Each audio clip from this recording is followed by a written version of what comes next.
This is the most disgusting thing that has ever happened in the history of the company. What the hell is going on? It's the craziest thing ever. This is a mess from a lot of different angles. Because the New York State Athletic Commission felt he was too unhealthy to continue. Is he fighting? I mean, I don't know. Jail! He has been charged. His LCL's detached. It's pulled off the bone. Dan, this is not a message that I really wanted to deliver twice. Send a message, like location. How much fat are you going to lose in 6 days? Zero integrity, George.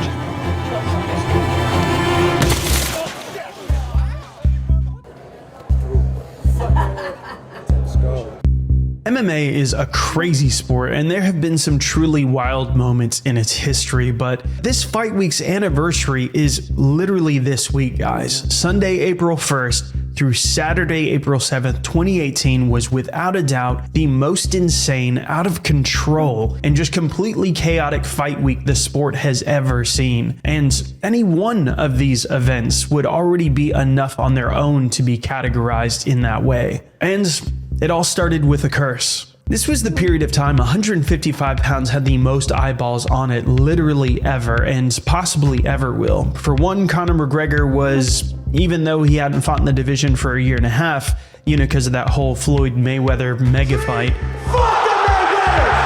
he was still the UFC's lightweight champion at that time. I feel like I'm only reaching me prime. I'm only 28. So this card was meant to resolve that. The winner of the main event would now become the undisputed champion. And the most legendary fight to be booked as many times as it was without ever getting an actual resolution was the interim champion Tony Ferguson versus Khabib Nurmagomedov. If that seems a bit confusing having 3 title fights in play, well, it's about to get a ton more wild. And if you ask me, this was even more unbelievable than the pandemic. UFC 249 has been canceled. All UFC events postponed indefinitely due to COVID-19. A, because we all lived through that period and we know how many other fights also got canceled. It wasn't just them. But with this cancellation for UFC 223 in April of 2018, it just defies logic. It is April 1st, which I'm sure many of you know is April Fool's Day, but I want to preface this interview off. There are no April Fool's jokes here today. I was calling people today and everybody thought it was an April Fool's joke, but unfortunately it's not. Tony Ferguson hurt himself. He tore his LCL. I told Jamie, I told Jimmy Smith, I'm like, I'm not buying it. This shit's coming out on April Fools. Fuck you, man. You fool me once, shame on you. Tony Ferguson got hurt a week before the fight. His LCL's detached from his knee, according to... So it's pulled from the bone. It's pulled off the bone. Yeah. This being the 4th time that the UFC booked it, this wasn't a prank, that Tony Ferguson was in fact out. Circumstances surrounding his injury, how crazy it was. I know it's April 1st, but it's not April Fool's Day, I promise you. Never in my life seen anything like it. I've never seen a fight so utterly cursed. Did you think it was a joke at first? Like, was First, it yes. I think first, because 1st April. Yeah. He tripped over some wires. Those thick cables that they lay. Yeah. Apparently he tripped over one and fell. On the Fox lot, doing interviews, the Colin Cowherd show, tweaks his knee. It's insane. It's so crazy. It's so sad. That fight is doomed. I'm never making that fight ever again. Yes, this fight week started with an awful April Fool's joke actually turned into reality. Imagine writing this into a movie plot. The two rivals building into an epic fight for the ages, and essentially a pratfall comedy bit is what does one of the fighters in? But it was dark, it was hard to see it, but I wasn't wearing my shades. I had actually my prescription sunglasses on. But there was a silver lining here. Along with Dana's announcement that the fight was off, a real super fight had just fallen into our laps. Who many consider the greatest lightweight ever was now going to be booked against who was then in the midst of his GOAT level title run, just 10 pounds underneath him. Max Holloway wants to step up, take this opportunity to fight Khabib for the 155-pound championship. And this was something that was met with unanimous praise given the circumstances. I just don't know if I can adequately break down the level of hype I had for this fight back then, but just listen to these fans in this press conference.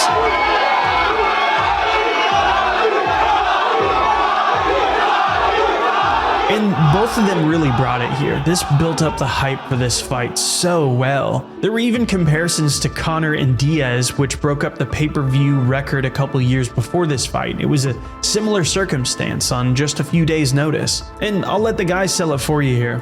He's taking a short notice fight against me. How are you gonna get ready for 6 days for me, Khabib? That's the real question. He make tired all the time his opponents. He make tired all the time his opponents. He make tired and he wins. It is. How we gonna make? We're gonna find out Saturday night. How we gonna make? We're gonna find out Saturday night, baby. Everybody talk about this guy being the best fighter in the world. I want a piece of it. I want a piece of it. You test yourself. That's what real fighters do. Go Pettis, Jeremy Stevens, Ricardo Lamas. Nobody like me. I fought no one like him. He fought no one like me. We're gonna find out Saturday night. It is what it is. It wasn't the fight we thought we needed, but you absolutely had to have it now. From here on out, the fight week seemed to stabilize, and with its new headliner in place, also a legendary rematch was happening underneath it between Rose Namajunas and Joanna Jędrzejczyk, meaning this card was really starting to look like a top-level event, even without Ferguson. Then we made it to Media Day. The hype was steadily building, and man, just to give you guys some insight, this was the early days of the channel. Tom had actually come to visit from the UK with me in Tennessee. We didn't have much of a team back then. It was really just the two of us and Tommy making videos. And we just couldn't focus on anything we were trying to do there. We were trying to edit videos and we couldn't get anything done. So much news was coming out seemingly every second about this. And if you're not familiar with the story, it all started because of some comments Conor McGregor's close teammate and friend Artem Lobov made about Khabib Nurmagomedov in the wake of all the issues between Khabib and Conor at that point. MMA Leaks translated a video of Artem basically going after the times Khabib had to pull out of fights. Даже не моргнул глазом и вышел и победил. В то время, когда Khabib снимался уже 6 раз. But in addition to the digs about Khabib missing out on some fights, he also called Khabib. Так кто здесь chicken у нас? What's the matter? Chicken? This does not mean the old school word for coward. That is not what it means in Russia. And you guys know how YouTube is these days, but it's the R word for sexual assaults and basically happening in prison. So Artem in this MMA Leaks translation called Khabib that word a chicken in retaliation. Let's go with your chicken. Sure enough, both of them were fighting on that week's card for UFC 223, and it led to this altercation in the Fighter Hotel.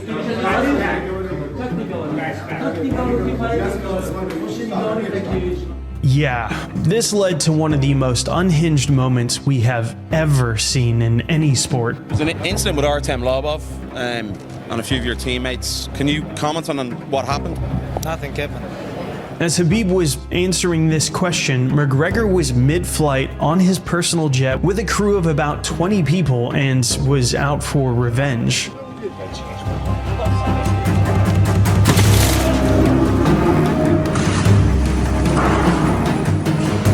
And the reaction to this was truly seismic. This is the most disgusting thing that has ever happened in the history of the company. What happened today was criminal, disgusting, despicable, makes me sick.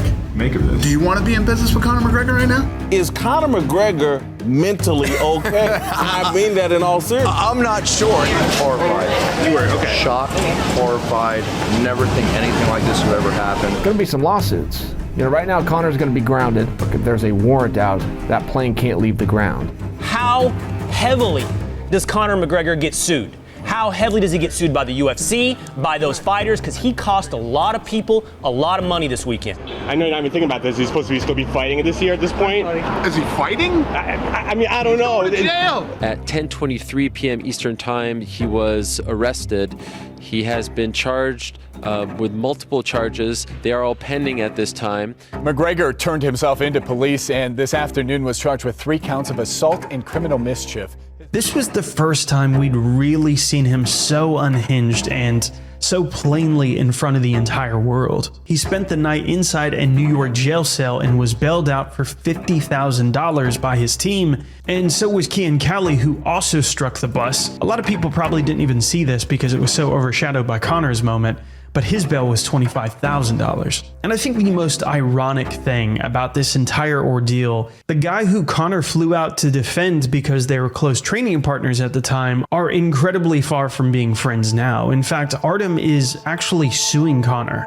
Proper 12 whiskey story, few people know it, but this was actually my idea. This is a call out to Artem the Fanny, Fairly Pad, Lobov. I'm challenging you to a fight tonight, 10:30 p.m. And we'll fight for the whole lot. We'll fight for the whole lot. Having lawyers message me about defamation and all this suing and all. I can call you a rat. Nah, nah, nah, nah, nah. That battle is still ongoing, but that's perhaps a story for another day. Either way, as it relates to the Dolly incident, Conor would essentially end up with just a slap on the wrist. All felonies were dropped. He had just 5 days of community service and anger management classes. That was it. Can you imagine getting away with that yourself? So, as a result of all this craziness, a few people had to get taken off the card. So the first thing when he throws the dolly through the window, Mike Chiesa, one of the fighters, was sitting there. And the glass came in and cut him up. That glass, when it broke, turned into almost dust. And it actually cut the eyeball, the cornea and the retina of Ray Borg, another fighter. We heard Artem might have been in that group of people. Do you know if Artem was Artem there? was. Artem's off the card. Artem's not fighting. And as part of that ruling I mentioned a moment ago, Conor was basically given a restraining order by the judge to stay away from both Borg and Chiesa. And that's all about to become super relevant in some unexpected ways because this week simply wasn't over yet. But then what about Khabib, the target of all this drama? Well, he had a pretty legendary response to this whole thing going down that essentially has become a part of the MMA culture ever since. I'm here. Send me a message, like location. But if you wanna find me, please just send me location. Send me location. At least we could focus on the fights now though, right? After careful review between the State Athletic Commission and the UFC medical teams, Mr. Holloway is deemed medically unfit to attend the scales at this time. I'm sorry, but we have no further comments. He is out at the fight. Just when you thought this week couldn't possibly get any more chaotic, boom, the replacement main event was out. In interviews in the aftermath of this, Holloway laid out just how close he was to actually making weight before they stopped him. Mike Bond of MMA Junkie said that you got to as low as 159. Is that correct? We got a little bit closer. They looked at me, and they said, "You don't look good. You can't do it." That's all that happened, and I walked out. I mean, I'm coming down, losing weight. I'm pretty sure I'm gonna not look like how when I first met you. What is going on? Funny enough, he thinks it may have had more to do with his nutritionist, George Lockhart, kind of freaking the commissions out. And then he did a freaking interview talking about how this is the biggest cut we're ever gonna do in a short amount of time, blah, blah, blah. And then the first thing that happens when I land, a doctor from New York Commission. Oh, Jesus. And then they tell me every single fucking day they're gonna check up on us. And he's definitely not the only one who placed blame on Lockhart. He also said he was going to get Max into ketosis somehow in under 6 days, which we know is impossible. And he also said that he was going to give Max 0 carbohydrates except for spinach and increase his protein, which we know is fucking stupid and ridiculous. And then he said he's going to put Max in a hot tub or a hot bath at 108 degrees. Are you kidding me? That is torture. Yeah, so Mike Dolce was one of his biggest competitors as a nutritionist in the MMA world back then. So you can take that for what it's worth. Maybe it's just competitive drive, who knows, but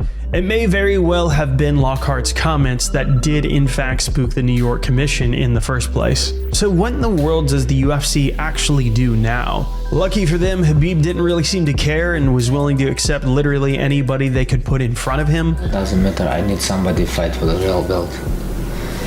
Doesn't matter. So choice number one, it was Anthony Pettis, who was already on the card, former champion, great candidate, but there was a problem. He was 0.2 pounds overweight. No problem, right? He had a couple more hours to try and make it, but mysteriously he opted not to take the fight. In more recent interviews, he's been pretty candid about why when speaking to James Lynch about it. I wasn't training for a guy like Khabib, so I'm not going to take a dumb fight. So yeah, I wish I could have had that chance, but a full training camp against Khabib. So yeah, that's 3 people down now for this title fight. But we gotta mention Pettis' original opponent for the card too, who was Michael Chiesa. You know, the guy who got injured in the bus attack and was deemed medically unfit by the commission to compete. I was the highest ranked guy on the card. I would have stepped in to fight Khabib at the drop of a dime. So yeah, that's actually 4 opponents down now for Khabib. So then the UFC offered it to Paul Felder, who was on a 3-fight win streak, even just having finished Charles Oliveira. Nope, the New York Commission struck again. He was not ranked, and for some reason, they really cared about those rankings. And they're saying, well, based on the rankings. Well, the rankings are horse shit. Yeah. They're arbitrary. They're made by a bunch of people that I think a lot of times are biased. They have terrible judgment. And him versus Khabib would have been a very interesting fight because Paul is a big 155, and he is an expert world-class striker. So then there was pretty much just one single option left. Al Iaquinta. He was on a longer streak technically than Felder, but had taken a couple years off due to contract disputes with the UFC. In fact, he actually went full-time as a realtor. If you're looking to buy or sell a home anywhere on Long Island, I'll fight for you just as hard as I fought in the octagon. He was still doing it at least part-time when he came back, but man, that's crazy to think about. So ironically, it was the guy who was getting into it with the UFC about fair pay and contract disputes that was willing to step up and help save this card. I know you've been asked about this a bunch, but I have to ask about the sign here. The printer printed 2 Anthony Pettis signs. You're kidding. They must like him a lot more than they like me. A decent payday upgrade for sure, so that no doubt smoothed out some of those problems. But now being the 6th option rifled through in just that 1 week for Khabib to fight, that wasn't the end of the UFC's issues, because guess what? Al Iaquinta also weighed in over the 155-pound limit before he was chosen for the main event, which meant he couldn't even win the title.